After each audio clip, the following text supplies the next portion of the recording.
commence avec l'héritage de Donald Trump, une nouvelle salve de taxes américaines sur les importations européennes.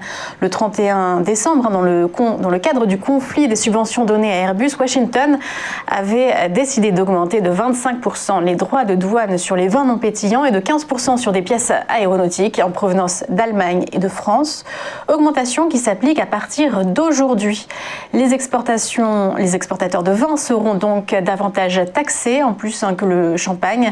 Pour soutenir ce secteur, Bercy envisage de faire bénéficier les viticulteurs de l'indemnisation à hauteur de 20% du chiffre d'affaires mensuel jusqu'à 200 000 €. Et Ford quitte le Brésil pour cause de surcapacité de production. Le constructeur américain ferme ses 3 dernières usines dans le pays, entraînant 5000 licenciements. Il y avait déjà eu un plan de restructuration au niveau mondial en début 2020, mais la pandémie a eu un effet dévastateur sur le secteur. La vente de véhicules neufs au Brésil a chuté de 26% en 2020 par rapport à l'année précédente. Ford gardera seulement un siège administratif en Amérique du Sud.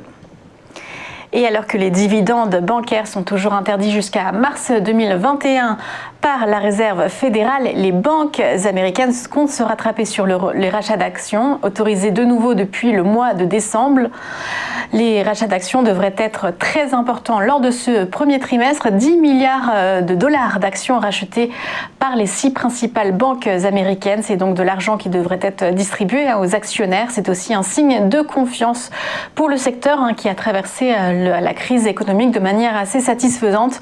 Les résultats financiers devraient d'ailleurs commencer cette semaine avec JP Morgan qui ouvre le bal ce vendredi. Et du côté des marchés financiers, peu d'actions hier sur le CAC 40, moins 0,77%. C'était une consolidation. On est retombé sous les 5700 points, 5562. Wall Street respirait aussi après ses records de fin de semaine dernière. Le Dow Jones perdait moins 0,29%, le S&P moins 0,66%. Et c'était un peu plus pour la tech, moins 1,25%.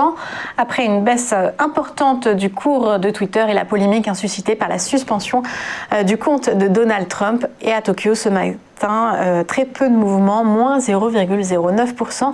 À tout de suite pour le chrono CAC.